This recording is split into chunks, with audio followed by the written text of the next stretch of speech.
Hello students, I am Himadri Pashine from department of chemistry and आज हम discuss करेंगे wave function for outer in the ball.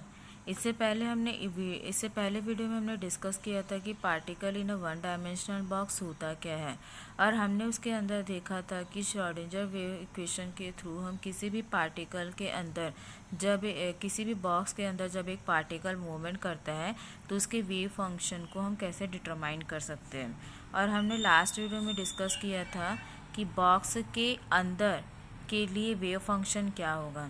आज हम देखेंगे कि बॉक्स के बाहर मतलब संदूक के बाहर के लिए वेव फंक्शन क्या हो सकता है। क्योंकि आप सभी जानते हैं वेव फंक्शन जो था उसका डायग्राम मैं यहाँ ड्रॉ कर रही हूँ। ये हमारा एक बॉक्स है, ठीक है। इस बॉक्स के अंदर ये था आपका x इज इक्वल टू 0 और x is equal to L, जिसके अंदर एक पार्टिकल मूव कर रहा था, ठीक है। पार्टिकल आपका मूव कर रहा था।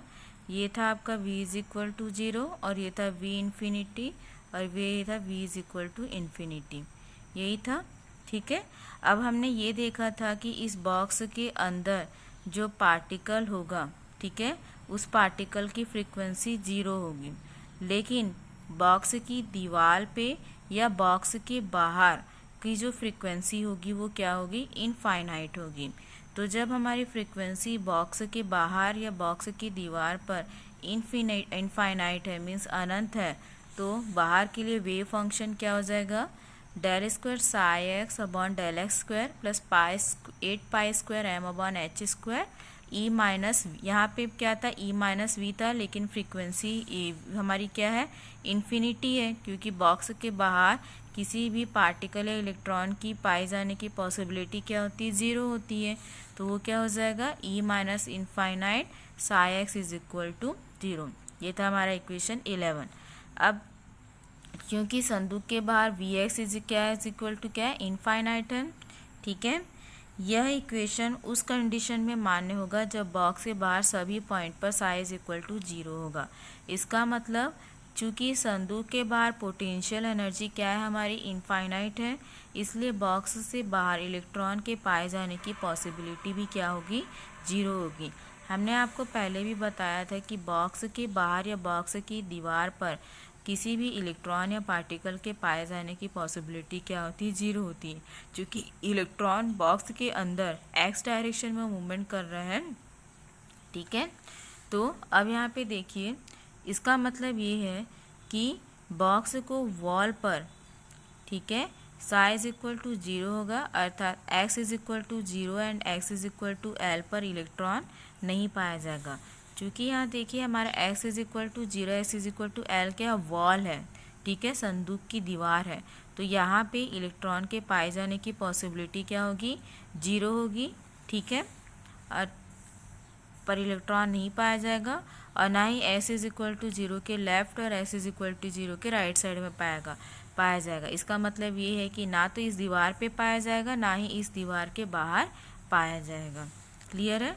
अब इस सारी चीज़ों को, इन सारे कॉन्सेप्ट को ध्यान में रखते हुए क्वांटम मैकेनिक्स के according Sai must be a continuous function of x. Sai जो होता है वो एक्स का फंक्शन होता है।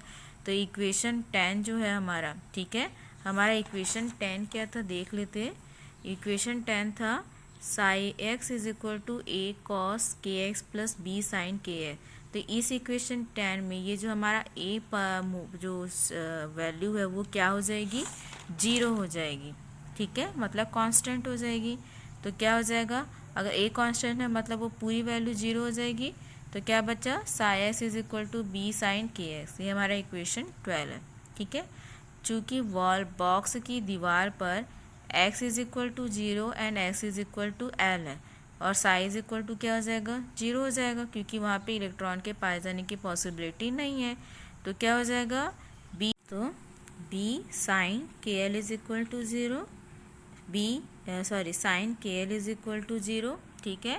Then k L is equal to n pi, k is equal to n pi upon L. ये हमारा इक्वेशन 30।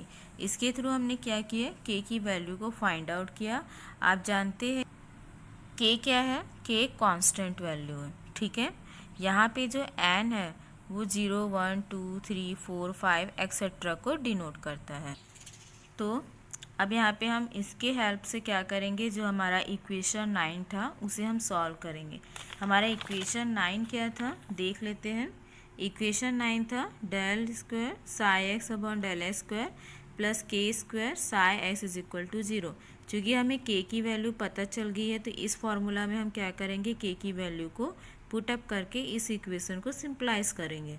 तो यहाँ पे देखिए क्या है, psi x is equal to psi N, ठीक है, is equal to B sine N pi X upon L. ये था हमारा इक्वेशन 14, ठीक है। यहाँ पे ये जो एन है, एन की वैल्यू जो है वो 0 को छोड़ के 1 2 3 4 5 6 एक्सेट्रा कुछ भी हो सकता है, क्योंकि एन इज इक्वल टू 0 जो होता है वो भी एक प्रकार का क्या है, हमारा क्वांटम नंबर है। लेकिन इसे एक्सेप्ट नहीं किया जा सकता। एक्सेप्ट न करने का कारण ये है कि साई जो फंक्शन है वो बॉक्स के अंदर सभी बिंदुओं पर शून्य होता है, जो कि इम्पॉसिबल है, ठीक है। तो चूँकि हमें साई एक्स की वैल्यू मिल चुकी है, तो साई एक्स की वैल्यू ज्ञात होने पर हम क्या कर सकते हैं, एनर्जी को डिटरमाइन कर सकते हैं। और किसकी एनर्जी को हम डिटरमाइन करेंगे, उस पार्टिकल की एनर्जी को डिटरमाइन करेंगे जो उस बॉक्स के अंदर मूवमेंट कर रहे हैं। सो इक्वेशन 9 और इक्वेशन 13 हमारा क्या हो जाएगा, K square is equal to N square pi square upon L square. K square is equal to क्या था, 8 pi square M E upon H square is equal to N square pi square L square. तो E हमारा बाहर आ जाएगा, जिसे हम E N के form में भी शो कर सकते हैं, is equal to N square H square pi square upon 8 pi square M L square.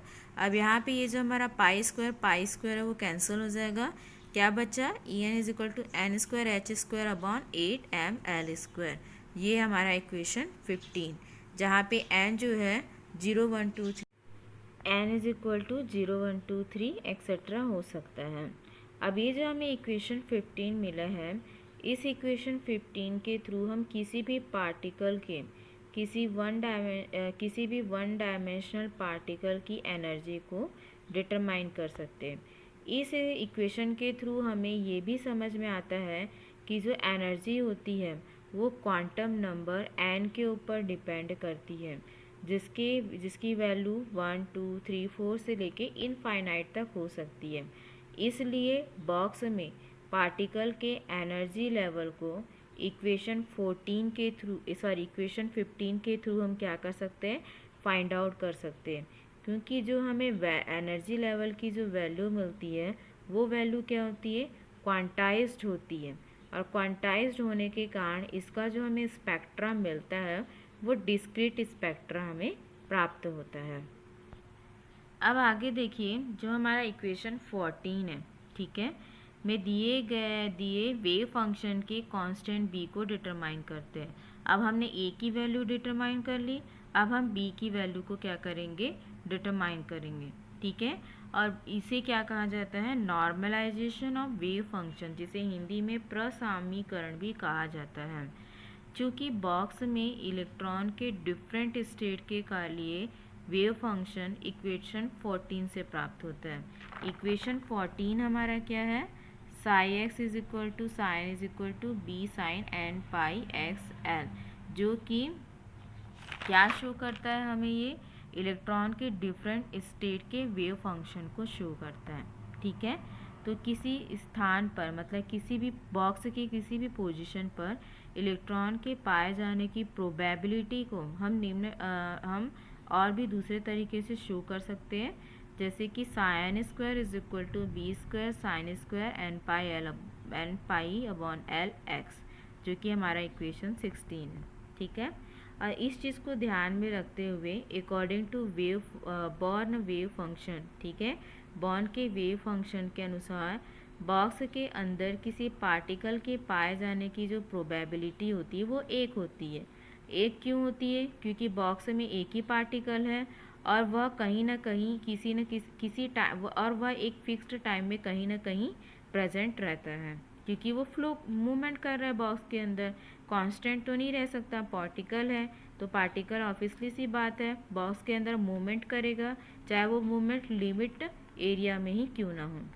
इसलिए साई फंक्शन के नॉर्मलाइजेशन के लिए यह आवश्यक है कि x इज इक्वल टू 0 और x is equal to L के बीच क्या किया जाए, इंटीग्रेशन किया जाए।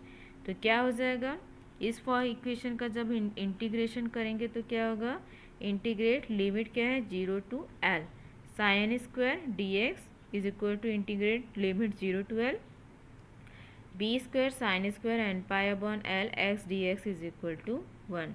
चूँकि sine square theta is equal to क्या होता है 1/2 1 माइनस कॉस थीटा।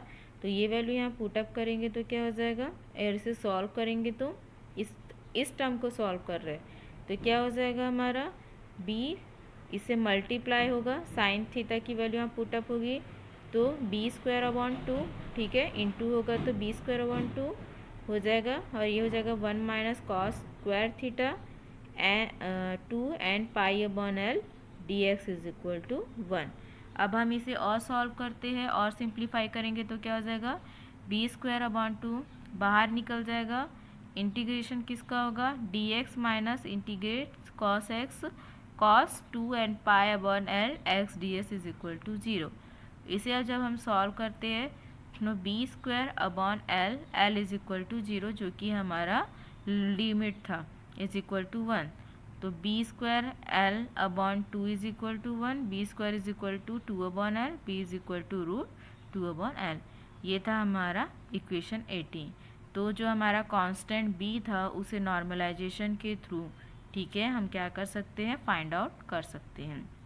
चूँकि वन डायमेंशनल बॉक्स में प्रेजेंट किसी पार्टिकल के लिए नॉर्मलाइजेशन वेव फंक्शन क्या होगा हमारा, psi N X is equal to root 2 upon L sine N pi X upon L. तो एन जो है वो 0 तो नहीं होगा, तो क्या होगा 1 2 3 4 से लेके इनफाइनाइट तक होगा। तो हम इस इक्वेशन के थ्रू क्या कर सकते हैं, किसी भी पार्टिकल का एक बॉक्स के अंदर उसके नॉर्मलाइजेशन वेव फंक्शन को हम क्या कर सकते हैं, डिटरमाइन कर सकते हैं। यहाँ पे देखिए एक डायग्राम मैंने ड्रॉ किया है, इस डायग्राम में देखिए जब, ठीक है, ये एक पार्टिकल के लिए है, ठीक है, limit s is equal to 0 से s is equal to L और सेंटर आपका s is equal to L upon 2। यदि साई 1 है means n is equal to 1 है तो क्या हो जाएगा h square upon 8 ml square. यदि n इज इक्वल टू 2 होगा तो 4, ठीक है, यहाँ पे देखिए यदि h is equal n is equal to 2 होगा तो 4 h square upon 8 ml square. यदि n इज इक्वल टू 3 होगा तो 9h square upon 8 ml square, और h इज इक्वल टू यदि 4 होगा तो 16h square upon 8 ml square. तो इस तरीके से हम क्या कर सकते हैं, n की डिफरेंट वैल्यूज़ को पुटअप करके किसी भी पार्टिकल के एक बंद बॉक्स के अंदर उसके नॉर्मलाइज्ड वेव फंक्शन को हम डिटरमाइन कर सकते हैं। तो ये था हमारा particle in a one dimensional box. Thank you.